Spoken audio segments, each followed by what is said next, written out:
Sorry for being a tad late since it's a little past Christmas, but I wanted to make sure this video gets done regardless instead of postponing it for another year or 5. So let's take a look at this game that I play pretty much every winter. A game where you ride a dragon that isn't Panzer Dragoon. So what the hell is this, and how did it come about? Let's find out. Also, I know I sound different compared to my other videos. This is just another mic that I'm borrowing from my little brother. I have no idea if I'm going to use this one in the future or not, but just, trying something out. It all started with 4 college graduates that formed a little group called Surreal Software in 1995. All of them had a great passion for games, each having a key thing to contribute to the company. The lead designer was Alan Patmore, lead programmer was Stuart Denman, businessman was Nick Radovich, and creative designer was Mike Nichols. Mike did have some prior experience, but all the others had their first industry step in with the creation of this company. They wanted to create a game that lets you control a dragon and fight other dragons, but there weren't any other publishers that really budged on this idea. They created their own in-house engine called Riot, and created a tech demo using it to show off to other publishers. This engine would later on be used for the rest of their games like Lord of the Rings Fellowship of the Ring and the Suffering games, but those are all for another day. About a year later in '96, Drakan's concept ended up being a little bit more of an RTS, readily playable and showcased in search of a publisher. This caused Virgin Interactive to notice them, being one of the first publishers that seemed to really like the Drakan concept. The dragon in this game would fly around and take over the villages by force. It seemed like a pretty cool idea, but Virgin wanted to fill the gaps with arcade shooters, so this game shifted design from that into a third-person dragon flying shooter simulator thing. Kind of like Panzer Dragoon on the Sega Saturn if you didn't already guess that.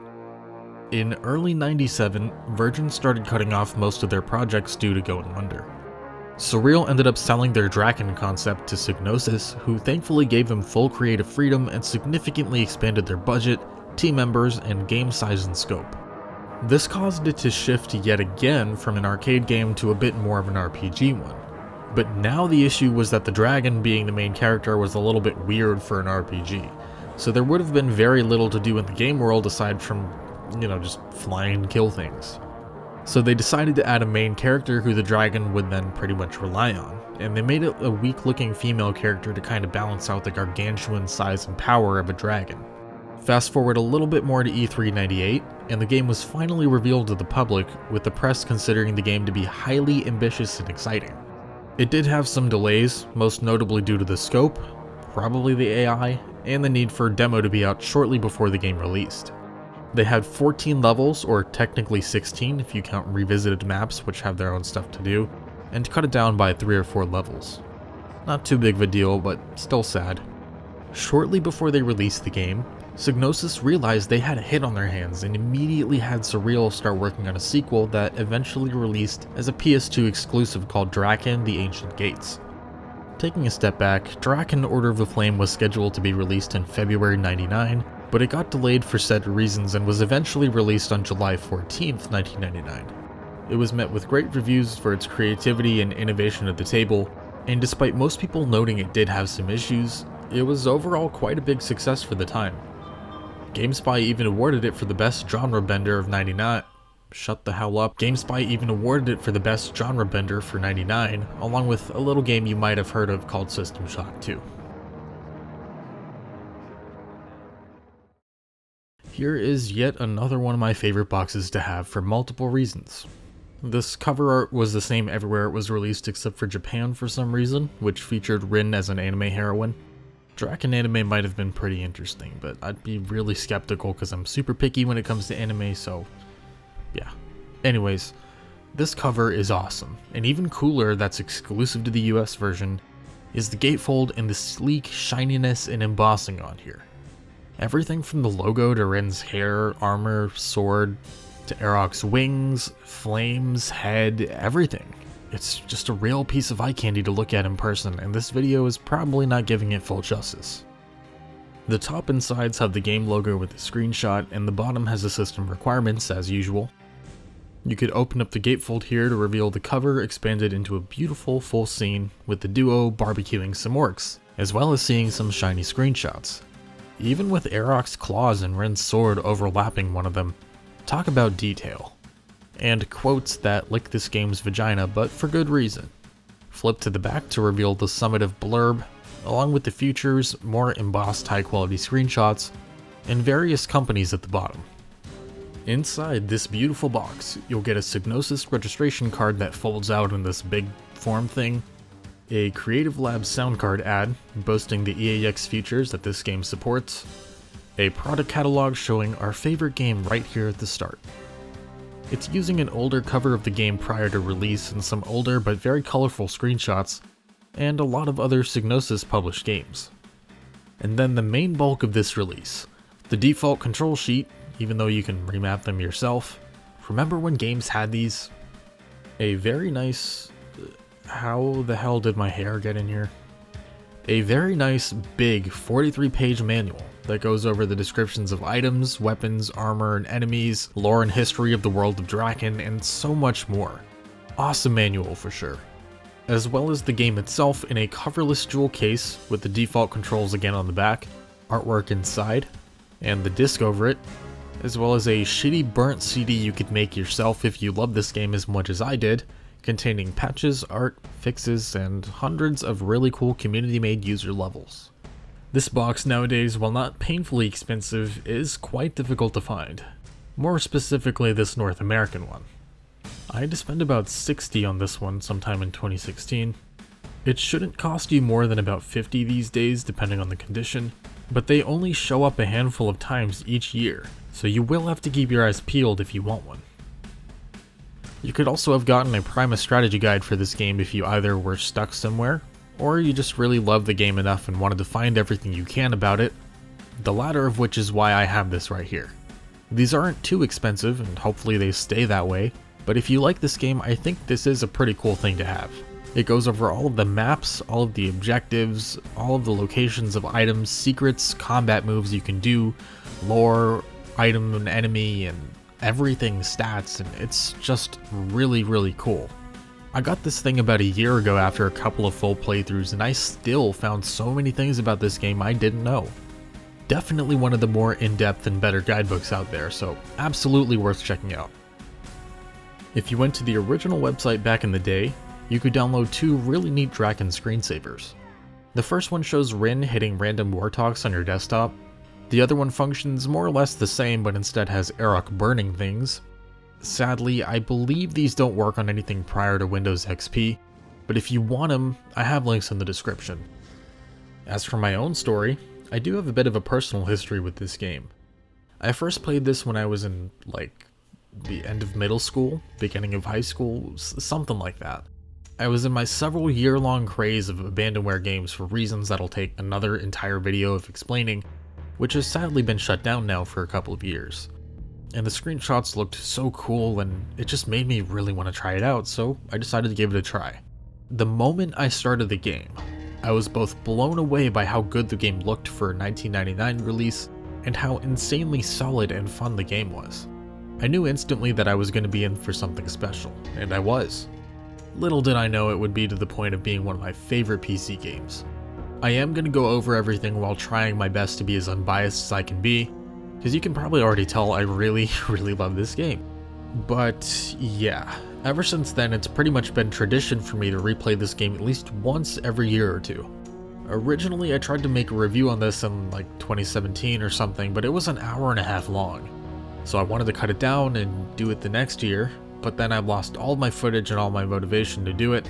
Then last year I was with my family and I couldn't go back to my apartment, so I had no access to this game or my 98. So this year I made sure to get it done, whether it was actually finished by Christmas or not. Sorry, I know it's a little late, about New Year this time, but you know what?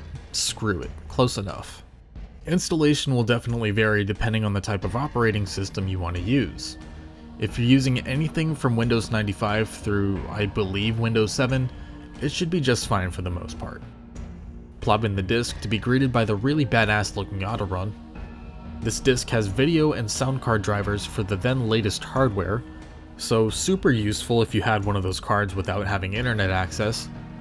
When installing, you'll get a choice to install just the single player, just the multiplayer, or both for a full install. I'd assume on older hardware you'd be limited on space and probably don't have a working internet connection, so in that case I'd just say go for single player. But if you're using anything Windows XP or later, then multiplayer is 100% recommended, because that mode is pretty awesome and quite unique, but we'll get into that later on. Once you decide, pick your thing and let it go, that should really be it. You can always patch the game to version 4.45 as well, but that can cause some pretty big issues on later systems, and I'll also get into that later. Speaking of which, if you're using a newer system, which I'm assuming almost everyone here is, then aside from some really complicated steps and instructions, your best bet will be to install the community fan patch hosted on the fan site, Arok's Lair. This has been flagged by Chrome as a virus, so he had to disable it, even though the application itself isn't a virus at all. The reason this happens is more than likely because when you start the install, it searches your drive for the installed copy of Drakan. So when you download it, save it, make sure Windows Defender will allow it on your PC, and then start the setup. Don't worry, I promise this is not a virus. Once that's done, make sure you select install with DigiVoodoo 2 wrapper, and that it doesn't reset any of your settings unless you want it to. In my case, I got some installation errors, but just kept hitting retry and I was fine. Once this is done, your game should be working 100% as intended on your system, with the multiplayer as well. The master server's been down now for years, but luckily Arok's Lair has a dedicated server hosted there at all times. If you want to play a match or set one up with someone, come join the Drakan Discord and hang out. We got dragons and cookies and Wartok barbecue, but yeah, after this you should be fully ready to start up the game. Once you do, you'll be greeted with the Psygnosis logo, which then turns into an owl in the intro.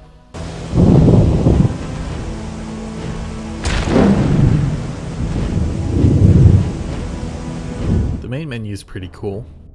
It's in the shape of an important item in the world called the Rift Crystal, and you can play little chimes by hovering your mouse over each selectable option.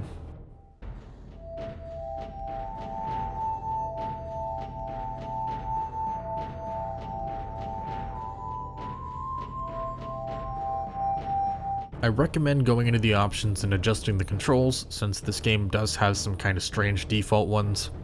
You can hold shift and open the executable to open the game's pre-configuration screen, which irritated me for the longest time because I didn't know how to execute it. Why not just have its own separate executable like every other PC game on the planet? I don't know, whatever. You could either do that, or adjust the same stuff with the exception of EAX audio in the game's graphics tab. Yes, this game does have EAX audio support, and it's great. But I couldn't show you since I currently don't have any authentic hardware for it, nor could I find a way to emulate it properly. When you're ready to dive into the campaign of this game, you're given a simple easy, medium, hard, and nightmare, or 2 hard difficulty selection. These don't affect the enemy numbers or items or any of that, just the damage they take and deal. Easy reduces the damage taken by 25% and increases your attack damage by the same. Normal keeps everything as intended. Hard raises your taken damage by 28% and lowers your attack damage by the same, which would make it a worthy challenge on any gamer's belt, because even on the normal setting this game is quite the challenge. And on 2 hard, I'm not even sure, but I'm guessing it adjusts both by 50% or something. Screw that. After selecting your difficulty, you're given some cutscenes to get you on par with the world of Drakan. Luckily, you don't need the manual to understand what's going on in the game, or even the backstory for that matter. Story goes that you're a young female warrior named Rin, who's walking alongside her brother Delin in their humble little village. When suddenly, everyone is ruthlessly attacked by orcs and wartoks. People are impaled, having their limbs ripped off, and other violent 90s PC gaming death stuff. One of them kidnaps Delin and causes Rin to kind of freak out. The town elder named Adamar tells her that she needs to awaken a dragon named Arok in order to rescue Delin and pretty much the rest of the world. Pretty shortly after, you discover this book that tells you of the legend of the Order of the Flame, a group of very powerful select people that made pacts with dragons in order to fight alongside with them in battles. Problem is, this order's long been extinct and nobody knows that there was anything even remotely left regarding it. At least, that was until Adamar tells you to awaken Arok. It reminds me a little bit of Thief's cutscenes, and that's probably the only time you'll hear me say that. Once she awakens him, in order for her to ride and command him, they're required to bond their souls together, and so they do. This could also be an excuse to share health in the game, but I think the way they incorporated it into the story gives it a lot more meaning than it's some sort of last-minute solution. There are some issues I have with the story, like the overall writing feeling kinda rushed, with some noticeable gaps in between and the lack of true character development. For example, Arok is extremely dismissive of Rin at first, feeling like he's only accommodating her because she awoke him and has no other choice. But then in the next level he's complimenting her and suddenly seems like he really cares about her. It makes the story's pacing feel a little rushed even though the story itself is very good. It's a shame because the lore and backstory for this game that sets it all up is some stellar movie or book quality stuff. I am about to go into spoiler territory, so if you don't want to bother with that, then skip to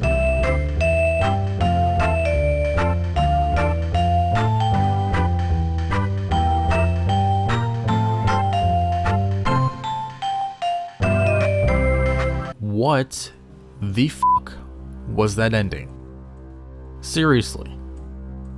Okay, I normally don't care too much, but the ending of this game always genuinely pissed me off. I can understand setting the stage for a sequel. I normally don't like it, but I can understand it. But for this one, the whole point of this game was for Rin to find her little brother. Then you finally find him after so many hours of playing, only for him to just die. That's such a shitty way to end the game. It's like a slap in the face to the players. I get she's saving the entirety of Drakan, but it makes you feel like the hard work you spent finding him just went to waste and gives you an empty feeling. I guess that makes it the odd duck out for going with a negative ending instead of a happy one, and it's probably more realistic in that sense that you never know what's really going to happen. But what pissed me off was that they killed the poor kid at the very end of the game, like right before the final boss. And after you kill him, this is all you get.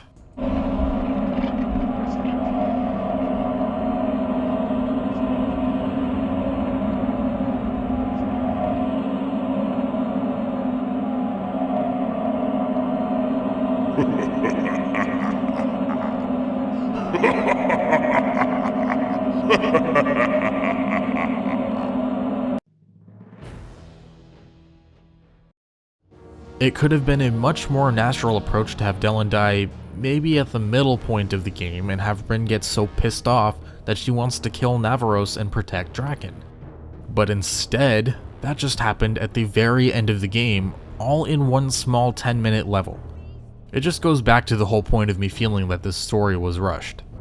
That's it. I just wanted to spot the bitch about the story, because the rest of the game is pretty great, as you may or may not have known since you didn't skip this part, but yeah. Okay, you can come back now. Can you believe this game has space ninjas? I couldn't either. It's like, In regards to the graphical settings, you could keep everything cranked up, but this is one of those games where the text and UI scales along with the resolution. Normally this bothers me since everything gets really tiny, but in this game, it makes the text almost unreadable in 1080p, at least on my small ass screen. So I'd instead recommend playing this in 640 by 480. You might notice that the character animations are running at like 30 frames per second and are forcefully locked there, while everything else runs at 60. This is very weird, but it's how the game was made for some reason, so you're gonna have to get used to it. It's not a huge deal to me, and it doesn't take too much time to get used to, but it can definitely throw you off at first, so keep that in mind. The game starts you in the village immediately after Adamar tells you about Arok, and you'll know right away that this game was beautiful when it came out, using a then detailed skeletal animation system for all the models and tons of polygons at the screen at once. Apparently the engine scales the polygon count based on the hardware you have to ensure you have playable performance, which is really cool. Every single level is drenched in depressing dark fantasy atmospheric goodness, and it really adds a lot to the tone and feeling throughout the game. Despite the skeletal animation system, none of the models have facial expressions or mouth movements, and I guess it looks a little weird by today's standards, but it's okay, you'll survive. The sequel does though, so that's cool I guess. Throughout the game you'll see some absolutely stellar weather effects, most notably rain and snow, and as you probably know, I love me some rain and snow in some 90s PC games. Especially snow, those are usually my favorite effects and levels. Seeing that, you could probably tell why I like playing this game so much around wintertime, and why I wanted to review it for the holidays. These levels already look great and are huge on foot, but what makes this game so much cooler for me and probably a lot of other people are the sections where you ride Arok. I mean, look at this.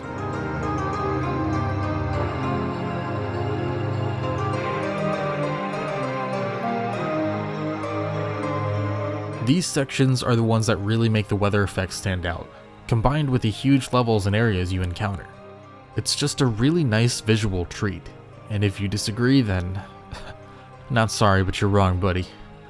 Like, look at this, and then look at me, right in my caca-colored eyes, and then tell me that tell me that this isn't beautiful. 'Cause it is. How could you consciously look at that and tell me that it's not the most beautiful thing you've ever seen? Okay, maybe not that, but it is really nice to look at. I know I already talked about when I first played this game, but I remember when I first played this, the first thing that immediately made me fall in love with the game was its world and its level design. Not only do the levels look gorgeous in every sense of the word, but they're designed brilliantly too, especially the first level. Like, they reach Rune and Power Slave quality but are never confusing. The objectives can be, but I'll get to that. The levels are filled with interconnectivity, areas that you can see but you can't get to, then you'll eventually get to later on and remember, hey, this was that area I couldn't get to a while back, and you'll suddenly feel a sense of progression and accomplishment. The enemies and weapons are placed perfectly, the little environmental details like running rivers you can swim through, waterfalls, breaking bridges, falling trees, burning villages, etc., are all highlights with still plenty more beautiful things to discover. I seriously can't praise the visuals, nailed atmosphere, or clever level design nearly enough. Regarding the controls, aside from me mentioning that the default ones are kinda weird earlier, this one feels pretty great in comparison to other games that came out at the same time. This has normal, Quake-like WASD-style controls. This is just expected stuff nowadays, but this game was made at a time where tank controls dominated third-person games. This one knew it was going to be played by other PC gamers who were probably used to FPS games, the dominating genre on the platform. So, what did they do? They took a page from Quake and Half-Life and made the focus on mouse-look aiming and using the left side of the keyboard for moving back and forth and strafing. The result is something that can feel quite natural to others who are regular PC gamers. The movement speed is great. You can even bunny hop if you learn the momentum enough and time your jumps properly. It's a little more specific than Quake or Dusk, but you can totally do this with enough practice. Rin looks and feels very smooth and athletic to control for the most part, which makes the movement overall feel pretty great, despite some jerky looking animations. You use the mouse to look around, and you can use the movement keys to strafe and go forwards and back, left click to swing the sword, right to block, and other keys for various movements and attacks. You can jump side to side or backflip, taking another page directly from Tomb Raider. You can do barrel rolls to avoid attacks, before Dark Souls was a thing. And you can even use different combinations of movements and attacks to do special moves, which I'll get into as well. The controls for Arok function exactly the same. Use the mouse wheel to change your breath elements, use the WASD to move and strafe accordingly, and the mouse to aim. There's a neat tilt effect, but it doesn't stop at a certain angle unless you're sitting still. So you can do some really dizzy 360-degree spinning and it's a little weird. Does that make this a medieval Descent clone? One of the biggest design obstacles of this game was to make the transition between ground and air seamless for players, but they thankfully succeeded. So this makes it extremely easy to transition between the two. In most areas, you can also use a dragon action key to call Arok and have him fly to you. Arok! Hold on, here I come! Yeah! With the exception of areas that are blocked off from him. If you're already really close to him, he'll start to make goofy remarks at you when you call him. Arok, I need you! Feeling a bit lazy, are we? I think the only real issue I had with the controls is that Arok's ground controls are really clunky to say the least. This is due to some really weird collision detection. He seems to be super sensitive in regards to not being able to jump unless the ceiling is like 50 feet tall or something, and he gets stuck in the level geometry like a rat in a glue trap, even with polygons that you can barely see. It can get pretty frustrating, so be wary of that before you play this game. Other than that, the controls are pretty much golden in my opinion. And here is where we get to the real bulk of this video, the gameplay itself. There's 2 different focuses of gameplay and 4 different types of combat encounters. You have ground areas where you're exploring and fighting as Rin, and air areas where you're on top of Arok and controlling him, flying around, exploring, and melting whatever's in your path. You can have ground-to-ground combat where it's Rin fighting enemies herself in awesome hack-and-slash fashion, air-to-air combat where you're fighting other dragons as Arok, air-to-ground where you're Arok and you're suggested to slay a bunch of enemies to clear a path for Rin, and ground-to-air where you're pretty much required to evade dragons until you can open up a blocked passage for Arok to reach you. Each level has areas that are designed specifically for these encounters, so that just furthers my praise in regards to the level design. Originally, dragon combat was supposed to be the focus, but it looks like way more effort ended up being put into the ground combat, as every single enemy has a specific placement, armor, weapon, speed, size, and range.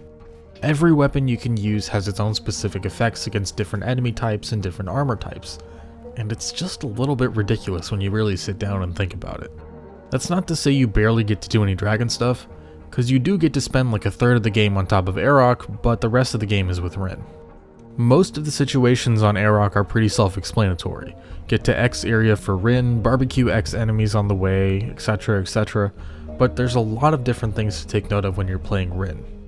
Aside from combat and exploration, you'll be swimming, platforming, climbing, flipping around, and solving environmental puzzles that are cleverly designed, but again can be a little bit too confusing for newer gamers in my opinion. There's no hand-holding in this game at all. A lot of these environmental puzzles will have a small, teeny hint to help you out, but other times there's things that have no indication on what to do, or on the contrary are self-explanatory but are unnecessarily difficult to execute.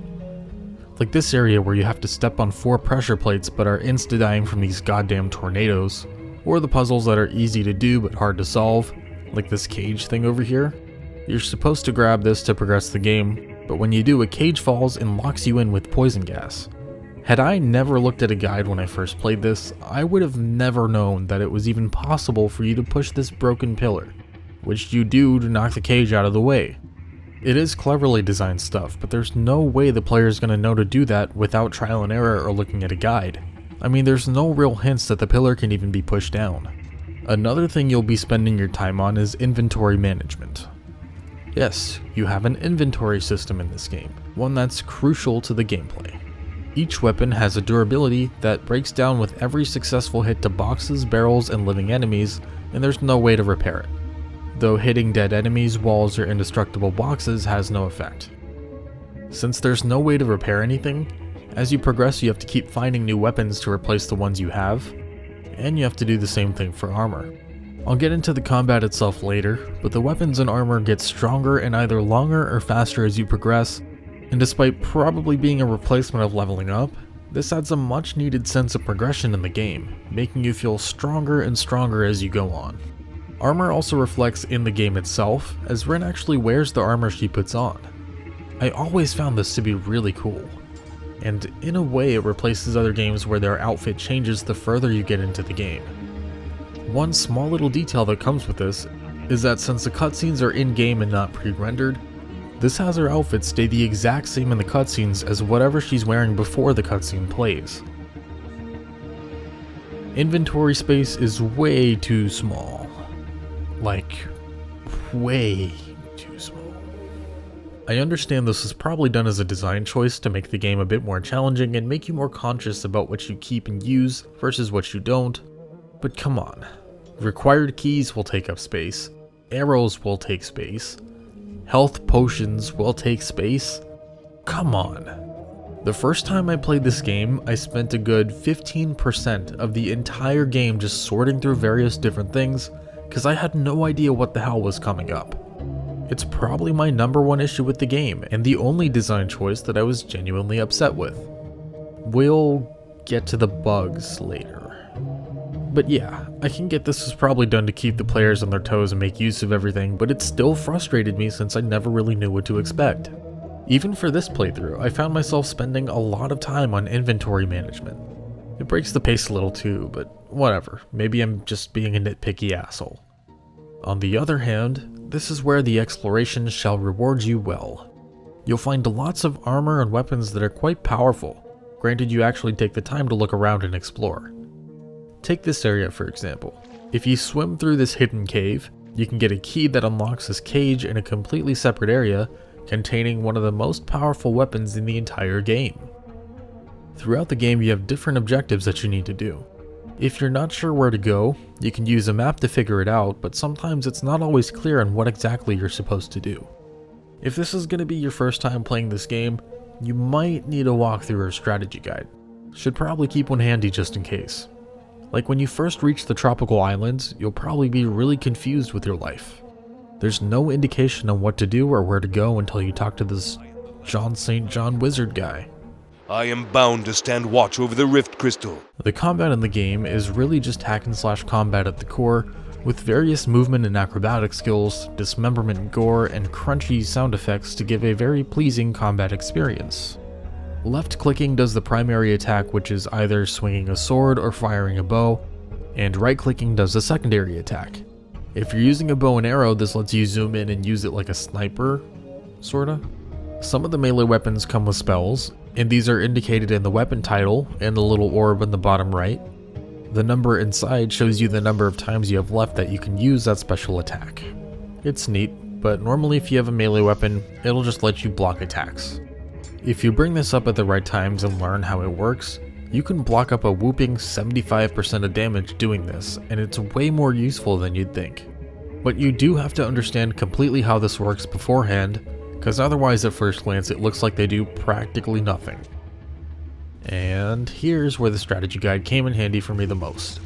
I don't know if I'm just a shitty researcher or I just haven't been playing this game the way I'm supposed to, but there's many different special attack moves you can do in this game, most of which I didn't even know about except for one. You press different key combinations to do different attack moves, kind of like what you would do in a fighting game. For the longest time, I thought the one that I did was the only one out there since me trying to do different combos never worked.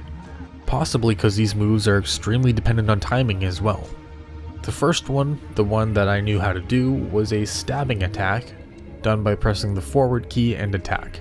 The other moves that I'm not going to spoil the combos for are the crouch stab, same as a stab but crouched, the sidestep right stab, the left cut, the triple spin attack, the backslash, and the double jump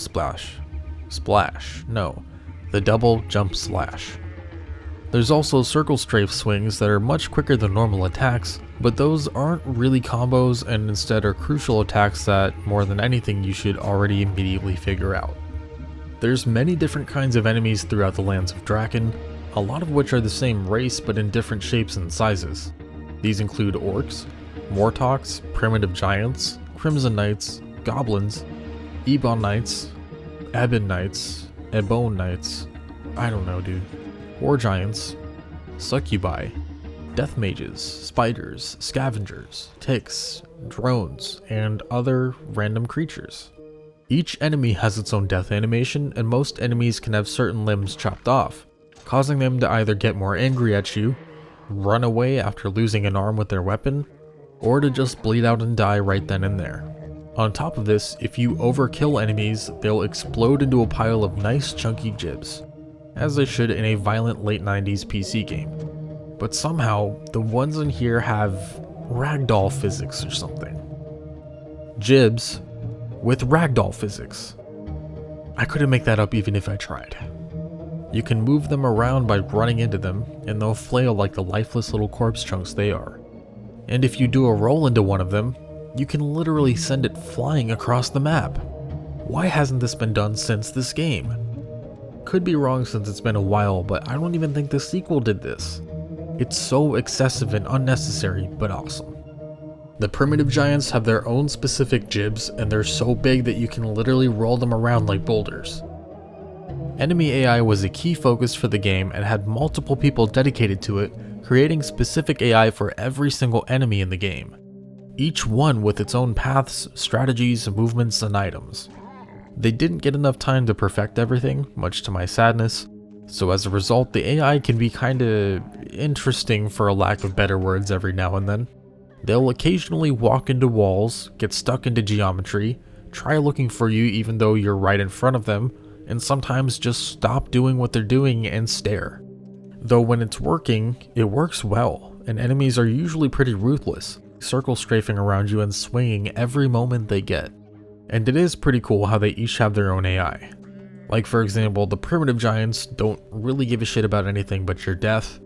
They usually throw big things like boulders and explosive barrels to kill you, but sometimes if a Wartok is near, they'll just pick the poor sap up and throw it at you with intense force, causing them to explode. And when this happens, the Wartoks just seem to accept their fate.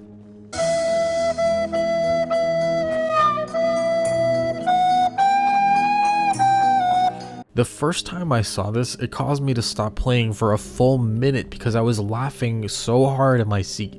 And what makes me love that even more is that the devs fully intended for that to happen. Regarding Aerox combat, these were probably both my favorite and what I believe to be the most memorable moments of the game. Same moving, strafing, and looking controls, though you do absolutely need to make sure you bind your weapon switching keys to switch between the different attacks as you get them. For me, this was the mouse wheel. I just find that a lot easier to use than anything else on the keyboard, unless of course we're talking about the number keys, but you can't do that for these. Combat is pretty straightforward. You can kill pretty much everything with ease except for other dragons, and with those you typically need to lead your attacks by shooting projectiles ahead of where you think the enemies are going to be. Basically, Aerok just has little cannon fodder on the ground to clear paths for Ren, and that's really it. There's not that much variety with his sections. Weapons, how could I forget about weapons? The ground weapon variety is pretty crazy, so I'll go over the basic categories instead of individual weapons. You'll get swords, axes, maces, more swords, hammers, special crystals that give you offensive abilities like fire, ice, and lightning, and bows and arrows with different arrow types containing different attributes like poison, flaming, freezing, magic, and explosive. All that other stuff, yeah. There's maybe about 5 different kinds of each of those, aside from the 3 crystals and the different bows and arrows, so you could probably imagine why I'm not going to take the time to sit through every single one of those. That's something you should get to experience on your own. On top of all of those, when you're playing as Aerok, you can come across different elemental stones that look like they reconstruct you to gain the breadth of said element, each with their own normal and alternate attacks. These can be fire, which is the one you start off with and is probably one you'll use throughout the entire game, gas or poison, which is the only one that sucks ass, ice, lightning, and magma.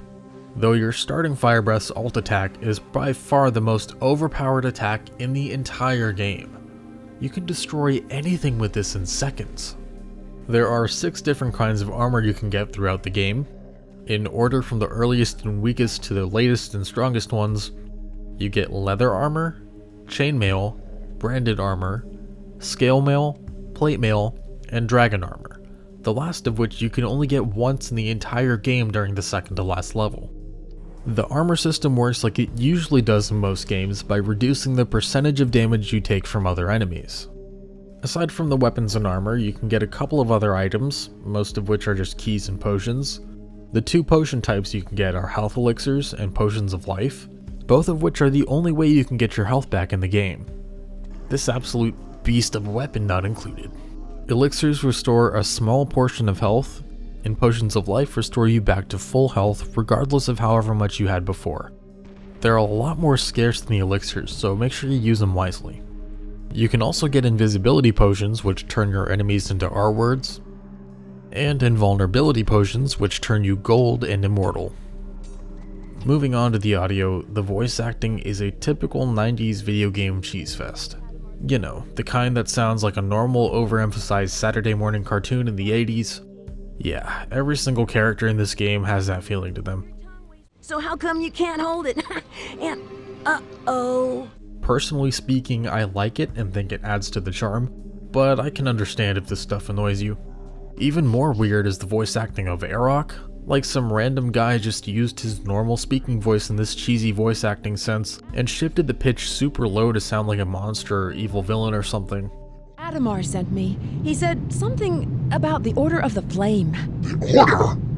How presumptuous! What makes you think you're worthy? Why have you awakened me? Thankfully they went on to fix the voice acting in the sequel, but that's for another day. Something I did want to mention though. I mentioned a wizard earlier. One that, sounds like this. You once knew me as Rimril, though you may not remember. The apprentice you knew is dead, Erok. I am the last of the Guardian Magi. Find the hammer and return it here. Only then can you even hope to succeed. Is that a f***ing medieval version of John St. John? I always said if there's a way to go, it would have something to do with women, whips, and oil. Call me now for your free whipping. I couldn't unhear any of this when hearing him, so it was just really difficult for me to take him seriously. Not like I couldn't take most of the other characters too seriously either, but this one was just way too distracting for me. I'm gonna get medieval on your asses. Also, the possessed miners in here have some really weird stock sounds, like the death sounds from Heretic and Gothic.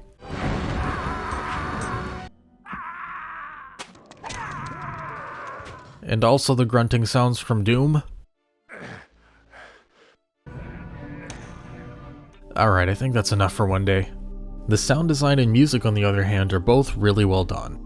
You'll hear rivers flowing, enemies making war cries that used to make me feel bad for them as a kid, hell if I know why.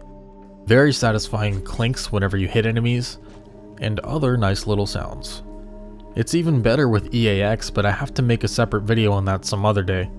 This game had 32 megabytes of purely just sound, which is kind of freaking bonkers for back then. That's probably like sound taking up 30 to 40 gigabytes nowadays.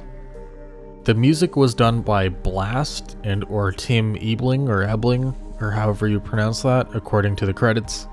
I'm pretty sure Blast is referring to Barry Leach, who's known for composing tons of game soundtracks and doing a great job at all of them, at least from what I heard. And this game's no exception.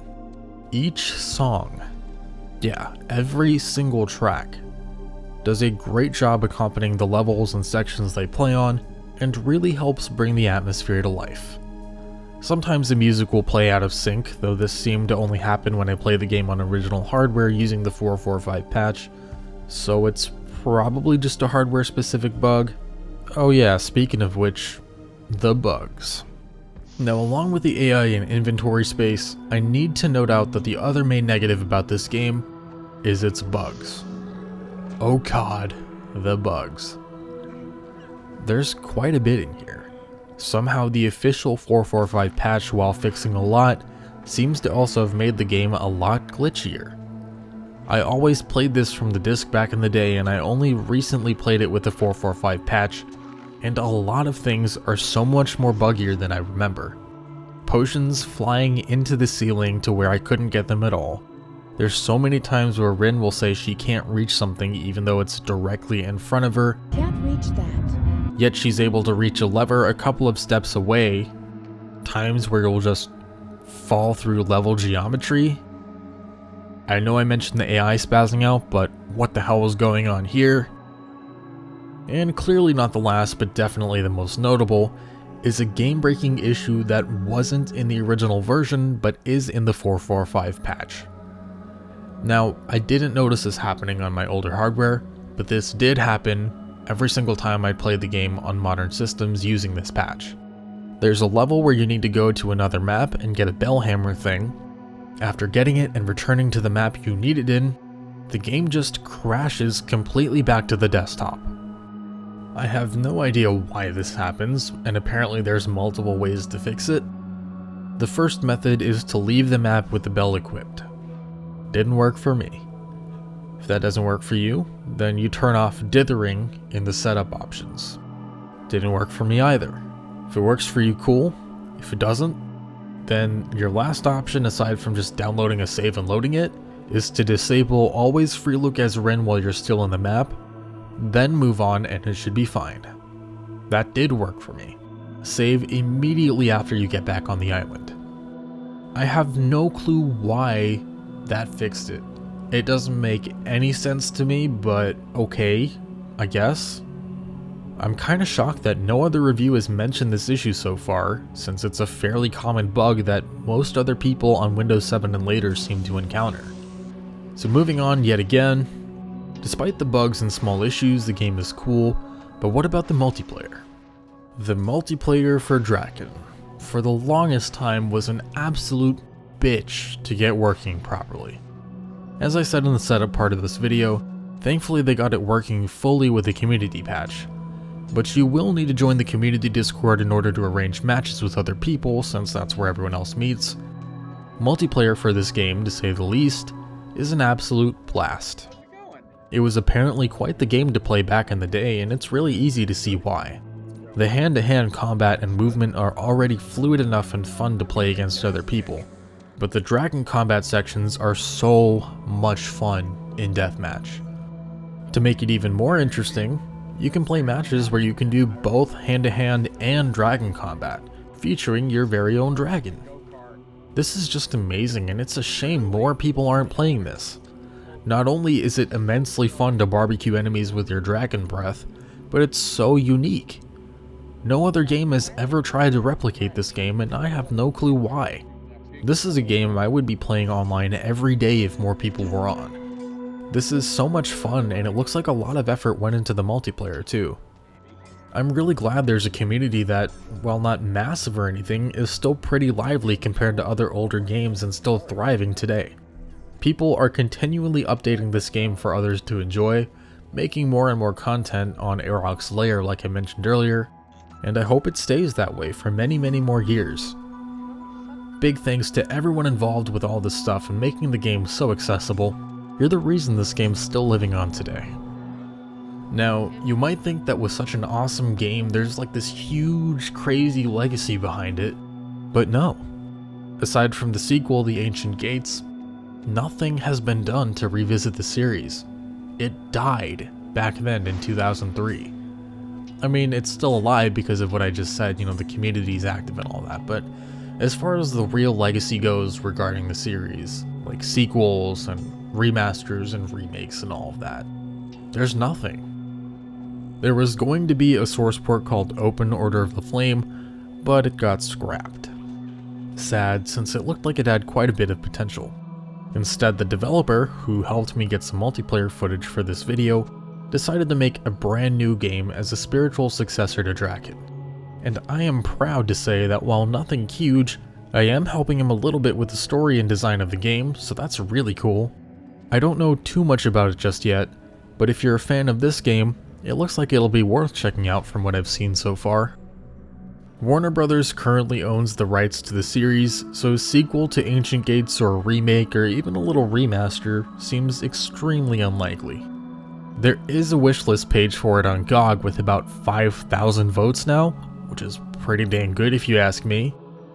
I'd totally buy it, and I'm sure a lot of other people will. Clearly the demand is still there, so I don't know what the problem is, other than people just being greedy assholes. I wouldn't get my hopes up though, not anytime soon at least. But for those that haven't played this game, I'll cut to the chase for you. Is Drakan Order of the Flame worth playing, and does it still hold up today? Yeah, 100% worth playing despite its rushed story and rather buggy nature. I think it's aged pretty well where it counts, particularly in the innovative dragon sections and the level design. Sure, it's kind of a buggy mess sometimes, there are some kind of unfair moments, and the inventory is way too small to enjoyably manage. But the well put together world and its beautiful moody music, brilliant sound design, likable protagonist, very unique and enjoyable movement and combat both on foot and on a freaking dragon, plentiful varied enemy design, large and very well designed levels, and so many more other things make this game a genuinely worthy game to pick up. There is so much charm and beauty and enjoyment to this game that makes it hard to disappreciate. Even despite its issues, it's always been love at first sight for me. Personally, I consider this game a masterpiece. A little bit more of a flawed gem, but a masterpiece nonetheless. If I had one game to convince people that video games are worthy art that belongs in a museum, I would show them two games. Either Agony, which is another Psygnosis game where you're an owl and you're flying around shooting things, or this one. Is this a game I recommend to everyone? Probably not. I don't think this is a game that just anyone could get into, since it does require a fair bit of patience on the more troublesome areas, but if you're willing to stick with it and put up with its flaws, this is one of those memorable games that just sticks to your mind like glue for many, many years, like with most people that end up playing and enjoying this game.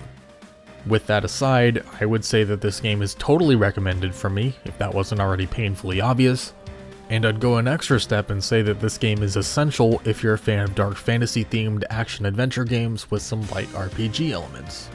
It should also be noted that all of these issues that the game genuinely has are issues that were fully noted and addressed by Stuart Denman during his Gama Sutra post-mortem, the AI, collision issues, and rush story. If you're interested to read all about that, then I have a link to the page in the description as well. And if you have a PS2, which you really should if you somehow don't already, then it should also be noted that the sequel is very much worth picking up and arguably improved everything this one flaunted. Review of that one will come eventually, but in the meantime, pick this one up, install the community patch, know what you're getting yourself into, and start blasting your way through Wartoks. There's a pretty slim chance that you'll regret it. Riding a giant fire-breathing lizard, how the hell could you?